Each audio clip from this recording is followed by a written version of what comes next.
j'aime bien jamais faire le même massage. Une personne que je reçois dans la régularité, ce que je veux, c'est la surprendre. C'est assez magnifique tout ce qui se passe. Moi, je m'occupe de tout ce qu'il y a sous la peau. Donc, je vais aller détendre un muscle, drainer ou activer le système lymphatique pour libérer les toxines. Pour moi, le massage, c'est tellement lié à nos émotions parce que tout se lit sur un visage.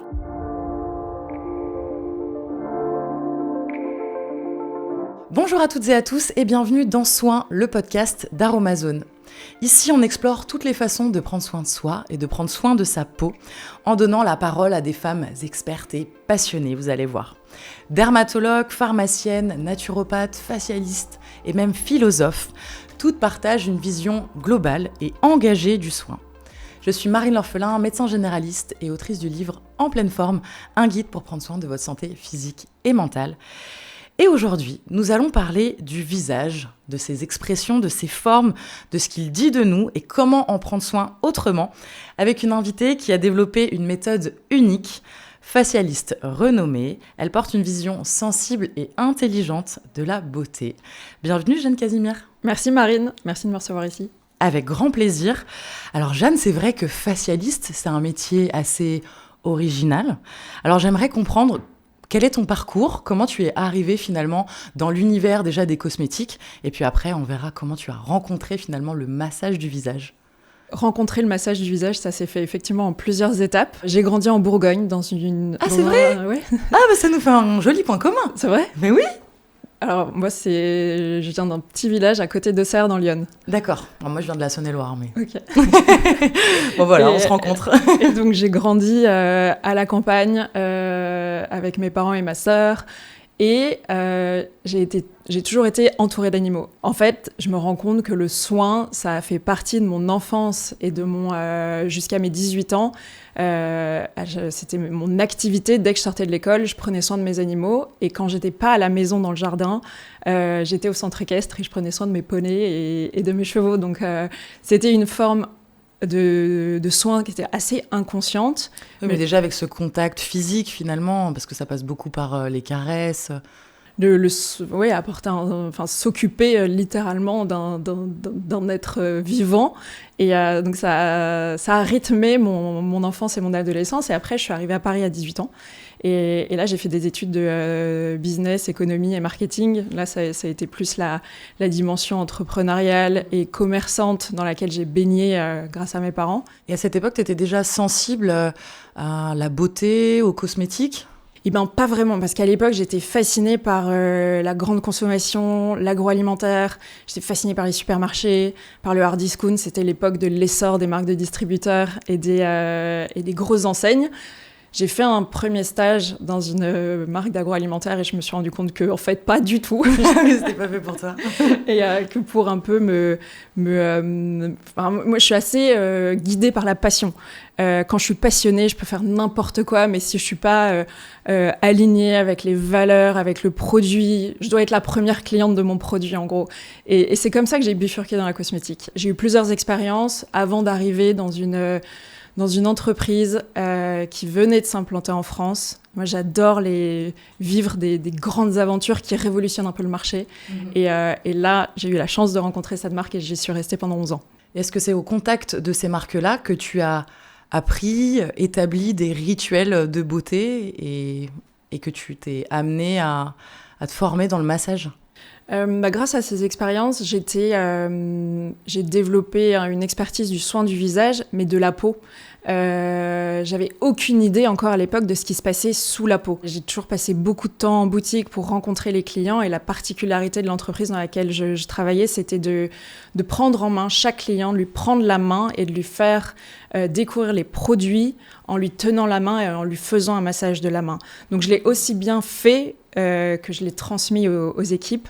Et ça aussi, le fait de prendre la main de quelqu'un, de lui appliquer les produits, de lui faire un massage, ça a été une partie intégrante de mon métier, même si je faisais stratégie marketing et commerciale. Donc je pense que ça a mis un peu une graine qui a mis du temps à germer. Et j'ai aussi beaucoup travaillé sur la stratégie spa de la marque. Et là, pour moi, c'était impensable de proposer quelque chose de nouveau et d'intéressant si j'avais pas la compétence de ce qui se passait dans la cabine. Et donc, je me suis dit, je vais passer mon CAP, je vais apprendre à masser. Et c'est là que je me suis dit, mais j'adore masser. Et ça faisait 10 ans et je me suis dit, go, on y va, on change de vie. Ça a été le déclic, le coup de cœur immédiat. Donc, tu t'es formée au massage. Je me suis formée au massage, j'ai fait plein de formations différentes. Parce qu'à chaque fois que j'ouvrais une porte, je me disais, il y a encore plein de choses à apprendre. Et j'apprends en continu. Et ça fait 5 ans. Et de toute façon, c'est sans fin, en fait. Oui, bien sûr, quand on est dans ces métiers du soin ou du médical, on est constamment en train d'apprendre. Et puis, il y a toujours des nouveautés qui apparaissent aussi en termes de formulation, de produits. C'est vrai que le massage, comme routine beauté, c'est devenu un peu tendance, je trouve, ces dernières années. Mais est-ce que ça existait déjà avant, il y a très longtemps ? Dans l'industrie, pas trop, en fait, parce qu'on pensait vraiment produit qu'on applique sur la peau, mais la gestuelle est venue là récemment avec l'essor et le massage du visage qui a pris un peu plus de place. Et c'est génial d'un côté, parce que sous la peau, il y a tout un tas de choses qui vit et qui a besoin d'être détendu, drainé, stimulé. Et il y a plein de choses qui se passent sous la peau. Et la prise de conscience de se dire que quand on applique un produit sur sa peau avec une gestuelle adaptée, on maximise les effets et c'est génial. Alors justement, pour rentrer dans le vif du sujet, j'aimerais que tu nous parles de ta méthode, de ton approche du massage et de cette méthode Reboot. C'est bien comme ça qu'on dit, hein ? En fait, Reboot, c'est un mot qui est sorti au tout début de mon aventure de massage du visage, parce que c'est ce que mes premiers clients me disaient. Je leur disais, raconte-moi ce que tu as ressenti pendant le massage. Ils me disaient, mais tu m'as complètement fait un reboot, je me sens rechargée. Et donc, c'est sorti de là ce mot et c'est resté. Et en fait, moi, le massage du visage, je le prends comme une rencontre avec une personne et c'est une occasion pour moi de lui faire du bien. C'est aussi une façon de l'emmener dans de me dire qu'elle arrive avec son bagage, avec sa vie, avec tout ce que ça peut impliquer d'émotions anciennes ou de récentes. Et moi, je vais essayer d'aller alléger son esprit, le recharger, qu'il ressorte léger, plein d'énergie, heureux. C'est la meilleure chose. Et après, j'ai tout un tas de gestuels et de techniques. J'ai un peu une boîte à outils qui me permet d'avoir une agilité pour répondre aux besoins du client. Oui, tu as appris en fait différentes méthodes, différentes techniques, et tu vas choisir un petit peu en fonction des besoins de la personne. Oui, exactement. Tous mes massages, je les fais dans le cadre de résidences nomades. Donc je bouge tout le temps, et ce que j'adore faire, c'est de créer un thème qui va rythmer ma résidence. À chaque fois que je rencontre mes clients, je les reçois dans une cabine de soins que j'habille avec un thème particulier. Ça me permet aussi de me mettre de puiser mon inspiration autour de ce thème pour surprendre les clients que je reçois dans la régularité, pour aussi ouvrir une conversation différente. Et moi, ça me met aussi dans une énergie de massage particulière. Et j'aime bien jamais faire le même massage. Une personne que je reçois dans la régularité, ce que je veux, c'est la surprendre. Je travaille avec ma gestuelle, ma technique, mais au-delà, j'ai envie, à chaque fois qu'on se rencontre, qu'on me dise « mais où est-ce que tu m'as emmenée encore, Jeanne ?» et de surprendre, en fait. Donc, je prends chaque moment de massage comme une façon de créer quelque chose. Oui, ta méthode, c'est toi plus la personne. Enfin, c'est la rencontre, finalement. Tu l'as mentionné déjà, au niveau de la peau, il se passe de nombreux bienfaits lors d'un massage du visage. J'aimerais que tu nous éclaires sur ces bienfaits. C'est assez magnifique tout ce qui se passe. Moi, je m'occupe de tout ce qu'il y a sous la peau. Donc, je vais aller détendre un muscle, drainer ou activer le système lymphatique pour libérer les toxines. Je vais aller stimuler la circulation du sang pour oxygéner, nourrir et booster la sécrétion de collagène aussi, du coup ? Oui, en activant tout ça, ça permet de stimuler la production de collagène, de nourrir le muscle qui est... Enfin, quand on le détend, après, avec le sang, on l'irrigue, ça apporte de l'oxygène, des nutriments. C'est ce qui nous donne un peu cet effet plumpy, rebondi. Un peu, ouais. Tu as parlé justement de cette envie de se connecter avec la personne, de lui faire du bien aussi au niveau psychologique et émotionnel.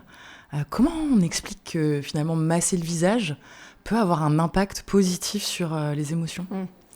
Ben, le visage, je trouve que c'est un terrain de jeu pour moi de travail qui est exceptionnel parce qu'on est le visage, c'est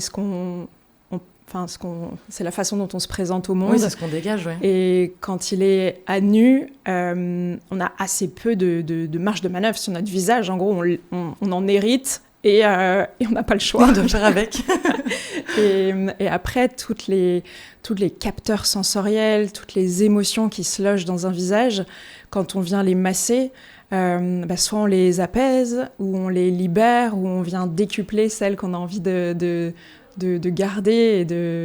Donc c'est ultra puissant. Et on voit quand on a... parce que j'adore voir, c'est quand je reçois quelqu'un avec toute sa charge ou son bagage, après le massage, cette personne n'a pas du tout la même tête. La façon dont elle pose son regard, dont elle pose ses épaules, on sent qu'il y a soit quelque chose qui est parti, soit quelque chose qui s'est ancré. C'est ultra puissant. Donc, pour moi, le massage, c'est tellement lié à nos émotions parce que tout se lit sur un visage qu'on a eu une vie très chargée ou qu'on soit en colère. Enfin, ça se lit. Ça s'exprime avec la fameuse ride du lion là qu'on voit souvent. Mais oui, donc finalement en redonnant cet éclat, en repulpant un peu le visage, en détendant un peu les muscles, tu vas permettre à la personne de se redécouvrir, de redécouvrir son visage et probablement aussi de retrouver un peu de confiance en elle, de sentir plus belle et donc plus prête aussi à dévoiler toutes ses qualités, toutes ses compétences. Absolument, en fait. C'est ce que je me dis que c'est ma mission après un massage du visage, de se dire que la personne se sent belle, se sent bien, a envie a le visage ouvert pour regarder le monde avec un œil nouveau, en gros. C'est quand on me dit mais je suis arrivée, j'étais stressée, j'avais pas les idées claires, et là tout est limpide. C'est le plus beau cadeau.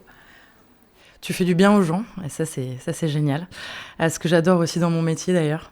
On a envie de connaître du coup ces gestes. Alors dans le livre Soins la peau, publié par Aromazone, tu proposes 3 protocoles assez simples pour réaliser chez soi des automassages du visage. Mais la question qu'on se pose toutes, c'est quand on a un quotidien chargé, qu'on n'a pas le temps, par quoi commencer ? Est-ce que ça peut vraiment être des gestes très simples qu'on pratique quand on fait sa routine cosmétique ? Oui, alors je peux te donner 3 gestes ultra simples et qui ne nécessitent pas de connaissances particulières. Quand on fait sa routine du soir, je conseille de respirer, de prendre 3 grandes inspirations pour juste prendre le temps de s'ancrer et d'être en pleine conscience avant de faire sa routine et de faire sa routine le plus tôt possible dans la soirée pour que tous les produits qu'on applique aient le temps de pénétrer dans la peau. Et qu'ils n'aillent pas sur l'oreiller. Bien vu. Bien vu. Le deuxième, c'est quand on est dans la douche, se laver le cou. Pour moi, le cou, c'est la base de tout. Et avoir une gestuelle qui va tout autour du cou quand on applique son gel douche, ça peut détendre énormément et ça fait du bien à notre corps dans son ensemble. C'est vrai que c'est une zone qu'on a tendance un peu à oublier, qu'on soigne pas beaucoup. Exactement. Et le troisième, quand on est allongé dans son lit, se masser le cuir chevelu. On n'a pas besoin d'avoir un geste particulier, c'est juste ancrer ses doigts dans son crâne et le faire bouger pour détendre l'ensemble du corps avant d'aller se coucher. Génial, donc on va tout penser à toi ce soir quand on va aller se coucher. Et à l'inverse, quels gestes sont à éviter pour toi parce qu'ils marquent le visage ? Quand on regarde son écran et qu'on a la tête inclinée vers le bas, pour moi, c'est une posture qui est problématique et qui va être de plus en plus problématique parce qu'on est complètement courbé, on met le poids de notre tête appuie sur notre cou, qui se comprime, on a le dos qui se voûte et toute cette posture qui s'installe dans notre vie quand on est sur un ordinateur ou quand on est sur notre écran, ça pour le visage, c'est compliqué. Oui, parce que un visage incliné vers l'avant aussi, c'est peut-être un visage qui se draine moins. Et on a notre cou qui se comprime, le muscle du visage, le muscle du cou qui est inséré à la mâchoire, qui descend le long des clavicules, qui se comprime, qui bloque le système lymphatique et qui tracte tous les muscles du visage vers le bas. Donc prendre des moments pour se redresser, pour détendre notre cou, sous la douche, quand on applique son gel douche, bah ça fait... Et concernant le démaquillage, moi j'avais déjà entendu que parfois trop insister sur le démaquillage, par exemple des yeux, avec des mouvements, on va écraser, on va aller vers le bas. Est-ce que ça c'est à éviter ? Dans une gestuelle, moi je suis pour une gestuelle qui va vers l'extérieur et qui va vers le haut. C'est ce qu'on essaye de faire, c'est d'avoir un visage ouvert et on essaye de faire tout remonter. Donc oui, dès qu'on applique quelque chose sur son visage, bien être en observation et à l'écoute de ce qu'on fait. Mettre tous ces produits de soins sur le cou et sur le décolleté. On les oublie souvent et ils sont tout autant exposés que notre visage. Complètement, mais c'est vrai que chez certaines personnes, on peut voir des marques de vieillissement au niveau du cou, au niveau du décolleté, alors que le visage est plutôt moins marqué, par exemple. Ouais. Alors, je te propose un petit vrai-faux pour décrypter quelques idées reçues sur les automassages. Bon, l'idée, c'est que tu puisses répondre assez vite, tu puisses expliciter aussi si tu le souhaites. Un massage du visage se réalise toujours avec un soin, jamais sur la peau sèche. Faux. On peut stretcher un muscle à sec. Mais si on veut lifter, il faut mieux avoir un peu de glissant. Génial. Si j'ai des boutons, je ne peux pas masser mon visage ou me faire masser. Ça dépend du bouton. Si le bouton est enflammé, douloureux, oui, on ne le masse pas. Mais si c'est un petit bouton qui fait pas mal, on peut le masser. Oui, parce qu'un bouton inflammé, au contraire, on va surstimuler. Ouais. D'accord. Le massage du visage est le meilleur soin anti-rides. Faux. Si on se fait masser une fois tous les 6 mois, on va passer un très bon moment, mais ça va rien faire. En revanche, si on a ces petits gestes qu'on fait tous les jours dans la régularité, oui, là, c'est très puissant. Oui, justement, je trouve ça intéressant que tu soulèves ce point de la régularité. Est-ce que vraiment, pour avoir des bénéfices, il faut le faire tous les jours ? Oui. On rééduque nos muscles, on reprend conscience de nos zones. Par exemple, là, je te parle, j'ai les sourcils complètement levés, mais parfois, quand je suis sur mon ordinateur, je me dis baisse tes sourcils, ça n'a pas de sens. Et le fait de détends ton visage. Voilà, détend le visage. Donc, le fait de plus on se masse, plus on a conscience de notre visage, et plus on peut être acteur en fait, et de se dire non, là, baisse tes sourcils, c'est ok. Ou sans devenir une poupée de cire qui voilà, mais donc oui, et si on se draine le visage un tout petit peu tous les jours, sur le long terme, ça peut faire tellement de bien. On sent dans ton approche que tu es quand même pro-vieillissement, enfin en tout cas pour un vieillissement éclairé, accompagné, avec une peau qui rayonne. Parce que c'est vrai que dans ton métier, tu dois voir beaucoup de visages et beaucoup de générations un peu défiler. Alors quels sont tes conseils pour accompagner la peau à chaque étape de la vie et vieillir en rayonnant ? C'est vrai que ce concept de génération, pour moi, c'est toujours des moments hyper émouvants quand je reçois des générations de femmes. J'ai déjà eu la grand-mère, la mère et la fille, où j'ai les duos mère-fille, quels que soient les âges, et j'ai les sœurs. Et j'adore observer ces visages, les différences, la façon dont un trait de famille vit dans le temps. C'est assez magique pour moi. Et vieillir, je le prends comme une chance. Pour moi, si on vieillit, c'est qu'on a beaucoup, beaucoup de chance. Ce que j'essaye de faire, c'est déjà d'avoir une hygiène de vie qui me permet de prendre soin de mon corps dans son ensemble. Et ça passe par l'alimentation, l'hydratation, le sommeil et le sport. Pour moi, c'est des piliers qui sont tellement clés pour continuer son chemin. Et ça va avoir un impact sur la peau. Le deuxième, ce serait d'observer sa peau, de la comprendre pour pouvoir en prendre soin, pour pouvoir adapter, l'écouter, la regarder, l'observer, voir les changements, et aussi de se dire, là, il y a quelque chose qui est nouveau ou que je n'avais pas vu avant, et de consulter aussi des dermatologues, des médecins pour aussi prendre soin de sa peau. C'est un organe immense qui est aussi fascinant que compliqué. Donc, ouais, voilà. Et le dernier, nourrir son cerveau. Pour moi, c'est aussi la clé pour vieillir en rayonnant. C'est de voir des belles choses, de discuter avec des gens, de rencontrer des gens, d'avoir du lien. D'entretenir sa curiosité. Et d'apprendre à se cultiver. Et ça, pour moi, c'est peut-être le plus important. Ouais. Merci pour toutes ces belles ondes et ces réflexions très pertinentes que tu nous partages. Maintenant, j'aimerais que tu nous guides un peu plus sur les soins qu'on peut utilisés et qui sont bénéfiques pour notre visage. Est-ce qu'il y a des huiles végétales, des crèmes, des sérums que tu recommanderais tout particulièrement pour accompagner les automassages ? L'automassage, on peut le faire dès qu'on est en train de se nettoyer le visage. Moi, mon moment où je me masse le visage, c'est quand je me nettoie le visage le soir.